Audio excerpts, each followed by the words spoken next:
Twitter kind of has become a hilarious place for chaos. I don't just say that now because I'm on Twitter, but they restored blue check marks for several celebrities, including a bunch of ones that were dead. And the most over the top of articles framed it as like Twitter gives Twitter blue to dead celebrities. So Chadwick Boseman has a blue check mark and says he has Twitter blue. Norm Macdonald Paul Walker, Norm Macdonald, a bunch of other ones. And it's kind of just a up in the air thing because everyone's got their strong opinions on Twitter. And over the weekend, I said, look, the celebrities, they're not mad that they have to pay $8 for Twitter. They're mad that you can pay the same $8 and get the same thing. Just as special as them. And be just as special as them. They miss the status symbol. I think Elon's a genius in what he's actually doing. He's like, well, if there's only so many celebrities in the world, right? If I make all of them pay $8 a month, I'm only going to make so much revenue, right? If I verify them. But what if I get normal people to pay me $8 a month? Well, just to not be celebrities. See, I like it because it was totally up to Twitter's discretion to decide who got the check mark, right? Like, they had to decide you were significant and deserving of the check mark. And that seems very strange. I know it's a private company and blah, blah, blah, but like, it's subjective. I don't want to live that way. It's super subjective. And you can't really apply. You have to like sort of know someone and hope Twitter notices. Whereas, you know, I don't know if any of you guys pay for the check mark. No. I do. See, if I could, not for the check mark. I pay for Twitter Blue. The check mark's just I don't part even of it. care about what the else check do you mark. get from Twitter Blue? I can upload videos. Oh, like okay. 10-minute videos. Because I can only upload up to 2-minute videos on mine. Also, you can edit, right? You edit your tweets, yeah.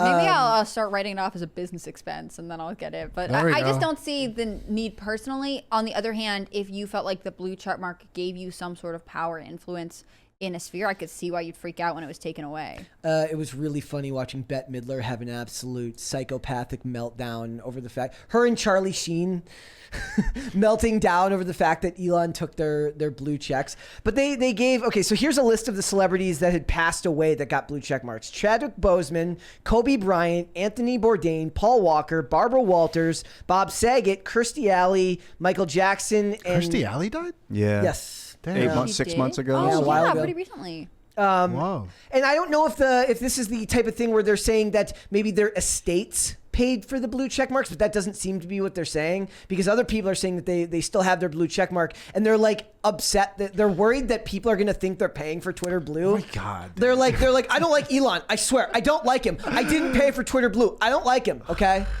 Well, Elon's account too has a symbol that says like, this account is affiliated with Twitter, which I actually really like. I feel like they should start putting that everywhere. Is the Kirstie Alley? I'm going to go look at her blue check mark now. Is it the one where it says they are subscribed Twitter Blue and verified their phone number? Yeah, and that's the problem. People were saying that they got it when they didn't give them a phone number or or pay for Twitter Blue, and people are like, how are you doing this? And that's kind of weird. Do you think it's a glitch? No, I don't know. You think Elon is just trying to psych everyone out? Could be. You don't want the check mark. I mean, actually, I don't know about that. I don't know if he would do that with dead celebrities. I was wondering if it's like, you know how on Facebook, if someone dies, you can put their page as in memoriam. Yeah. So no one can hack it, or maybe you can. I don't think so. But you can still write on their wall. Like people that I went to high school with, like people will say like, I remember you, or like blah blah, thinking of you, kind of thing.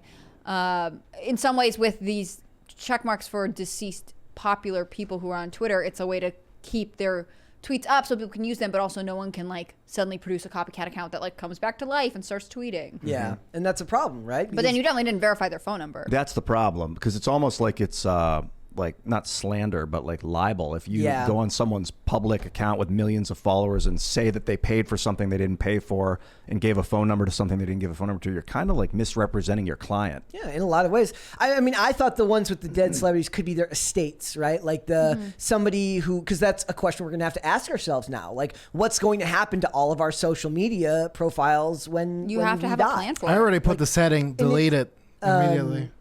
How do you know? Like, is it like do you have like a dead man switch attached to your pulse? The setting? So I had to do this on Facebook recently. Oh. So there's an area where you put someone to basically report it, the fact that you're dead, and if they tell Facebook you're gone, they'll take the page down or do something with it. Yep. Do you get to choose? You can also be like, if I'm dead, Brett can do whatever he wants. Oh, sweet. Sign me up. Which I won't. Sign me up. Facebook is making you write a social media will for its platform. Basically. But that's interesting because how many people don't actually have a will? I don't have a will and I have a social media And one. not having a will is a big deal because then if you die, the government gets to decide what happens to your money. My memes go with me is what I'm saying.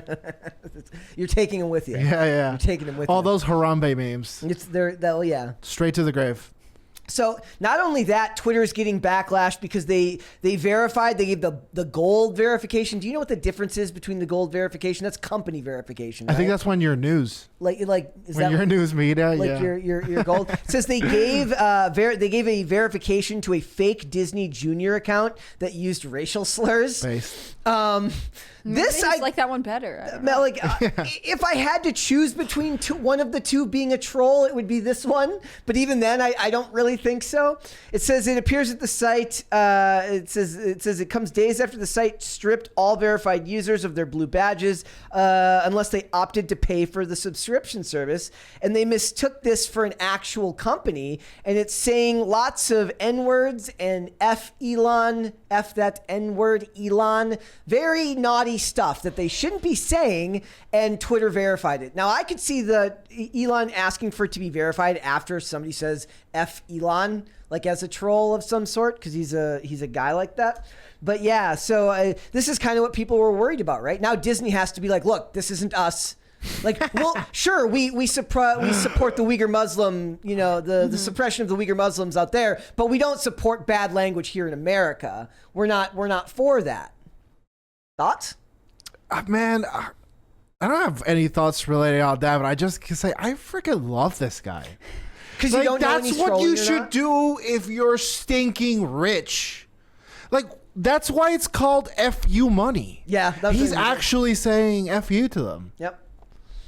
Like, what a legend. It says, the elaborate prank appears to be the brainchild of Twitter user Seven Virtues, who has already considered the potential legal ramifications from the entertainment giant. And Disney will sue the crap out of you if they can. Like, Disney loves lawyers and loves to sue people. So this is absolutely something that could happen. He says, it says, I'm not even kidding when I say Disney might actually F up my whole life.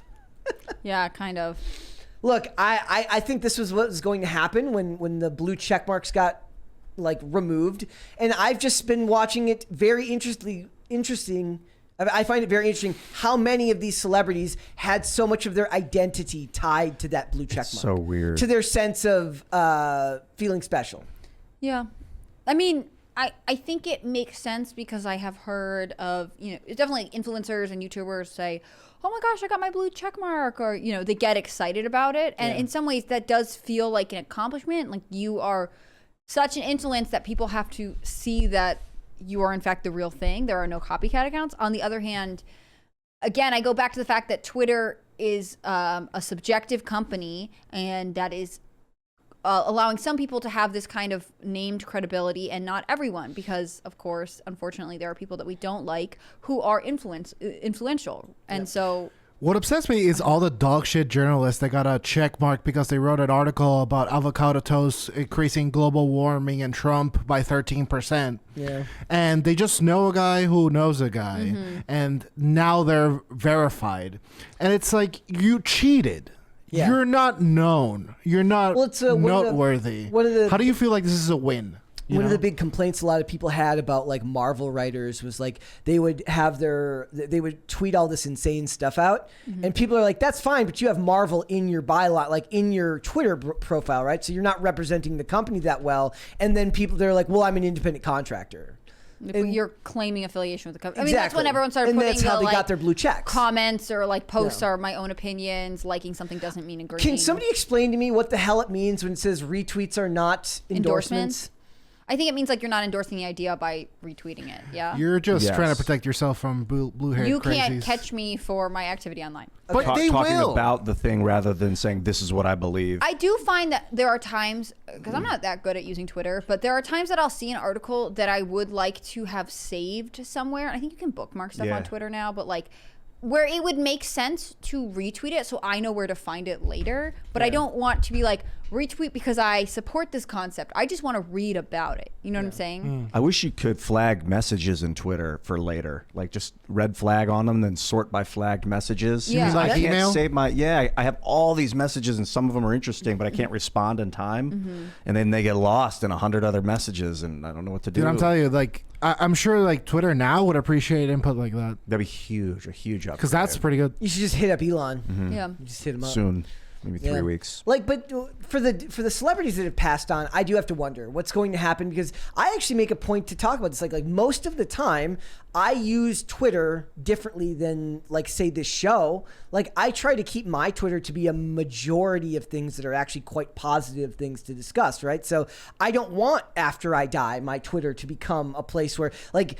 If my Twitter became like this show, I wouldn't like it, because I use this show as the time to talk about these things that are somewhat interesting to me, but they're better in a conversational setting. And I use Twitter as a time to spread a little positivity when that's where I post shows that I like, things that I'm enjoying watching. You reshare cute animal photos. Exactly. And such things. I wouldn't want my Twitter, and that's not even a different person. So I wouldn't want my Twitter to become an extension of the show inherently. So if I don't even want Twitter to become an extension of another part of who I am, why would I ever want somebody else to have control of that after I pass on? I'm kind of with that. I think it's like a museum that I'm curating, and when the doors are closed, the doors are closed. Yeah. Then the museum is set. You can come in and look at the museum, but don't add to it anymore. Make your own museum. Yeah. It reminds me of named foundations, like people, like foundations that are named for someone, and they'll come out and say like, we don't support this person or we don't condone that person, but they're sort of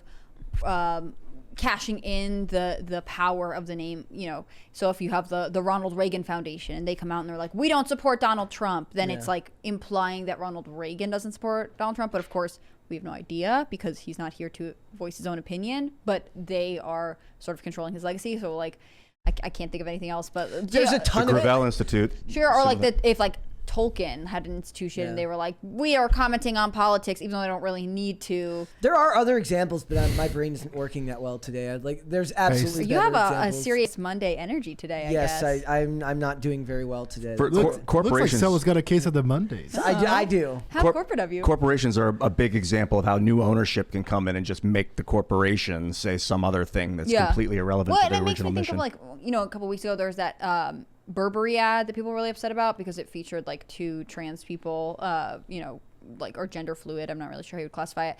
And people were saying like, this doesn't represent values, and they would hold up the pictures of the Burberry ads from years and years ago, and it's much more sort of traditional pictures. Dude, of one of Is women. the Lincoln Project supposed to be about President Lincoln?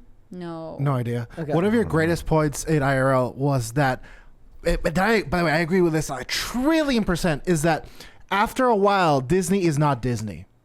It's not the same people. It's not the same core values. They're not even creating the same media. It's almost as if you should reapply to be Disney, or you should abandon Disney after a certain. You should be forced to abandon Disney after a certain while. I don't know what the parameters the should problem be. with that is that that's just because it's a company that was started by a person who had that name, right? So people would just start naming companies they wouldn't name companies after themselves. But they want to anymore. use that name because the name evokes some meaning. Yeah, it's called good in marketing. It's and accounting. It's called goodwill, and it's like an intrinsic value that your company has because the good name and the work that is generated in the past can lead towards bigger successes. Yeah. And I think that I agree with you with the point that there comes to a point where you literally have become so far away from that you must concede this goodwill. You are not deserving of it. You don't represent the goodwill, and you must absolutely let go of it. Yeah, like how would you? I think this too. How would you quantify? Like when would that happen? Because like Anheuser-Busch got sold or merged with InBev, Which is, by the way, the most dystopian company name ever, to have some large multinational beverage conglomerate. It's like straight out of a dystopian novel. I'm picturing They can't even like, come up with a name. They're just like, it's just beverages for I'm picturing like a cartoon, like of this enormous building from the bottom that just reaches to the sky with a giant sign that says InBev on the top. I think there should be some founders. I think the founders need to have like a mission statement. Our object, for example, just to give one, let's say us four would start a company.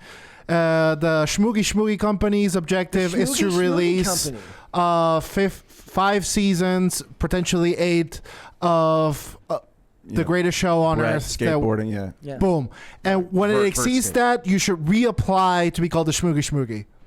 Or whatever the hell. And then you have to redefine what your mission is? Yes. Yeah, I think that would be interesting because I think that's why people, like with all the stuff that's happened with Disney, people are like, but Disney is what put out Cinderella. And like they have this idea of what it was. It reminds me of if you haven't been back to your like hometown in a long time. Like I grew up in a rural area. And so suddenly you're driving through and you're like, there's a Dunkin' Donuts here, or there's like something that wasn't here before and it's slowly changing. It's like or if they like Corp open a in roundabout and traffic flows differently. I think there is there are these moments where you could see, oh, things are changing, but if you don't come in for a long time, if you're there throughout the change, you're used to it. But if you are revisiting it, it seems totally different. What was the name of the company in Mr. Robot? Was that Evil Corp? Evil Corp. I mean, it was E-Corp. But it's also supposed to be like Enron, basically. The logo evoked Enron at the time. Like, I think it's funny that used to be tech companies and now it's becoming entertainment companies. That's what Amazon is. Though I've noticed that cell phone companies stay VAT for the most part because they know they're guilty of all the mining of products like cobalt and stuff like that. So they know they're guilty of it. But it's like they preach Disney or does Apple preach a message of any sort? I remember that Ricky Gervais made fun of them. Well, Apple was interesting because Steve Jobs evoked like this era of a lifestyle. Yeah. So I don't know that there was like one specific message other than like we are the leading front of design and we are sort of, there was a cachet that they built. And so even if they didn't have a written mission statement, there was a specific type of energy and look that came with Apple that evoked something. And Wozniak, he gave stock to all the founding employees. Like he's just like a, I guess you'd call him like a, what do they call it? Like not a proliferate, but someone that gives their wealth away. You know, one of those people. So that was part of the core ethos of Apple in the early days. In a way that Microsoft doesn't have. Like Bill Gates does not give off the same Steve Jobs vibe, and we all know Philanthropist, yes. Yeah. Steve Wozniak's severe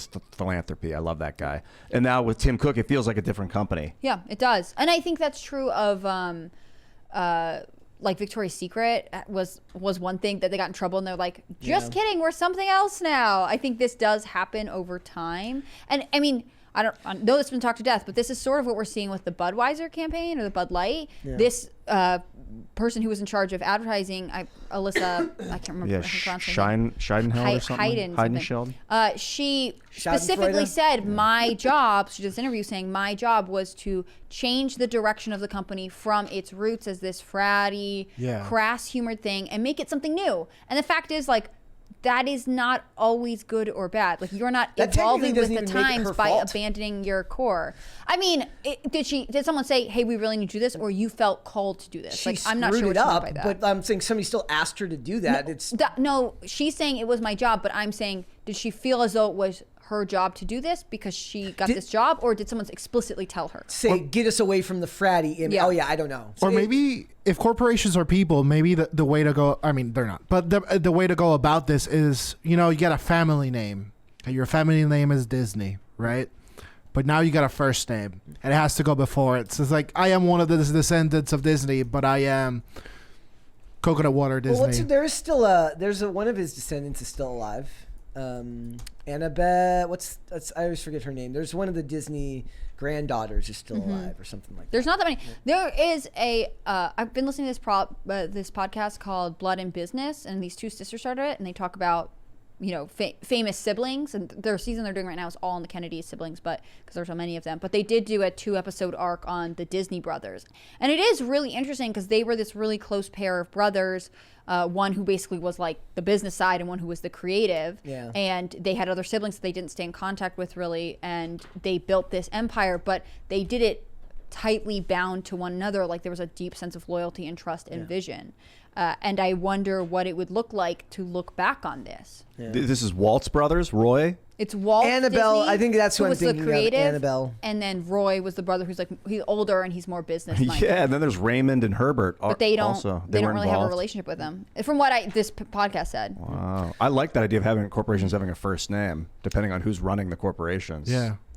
Thanks for watching. Listen to full episodes of Pop Culture Crisis on Spotify. Keep up with us on social media and make sure you subscribe and ring that bell so you never miss the show. Bye, guys.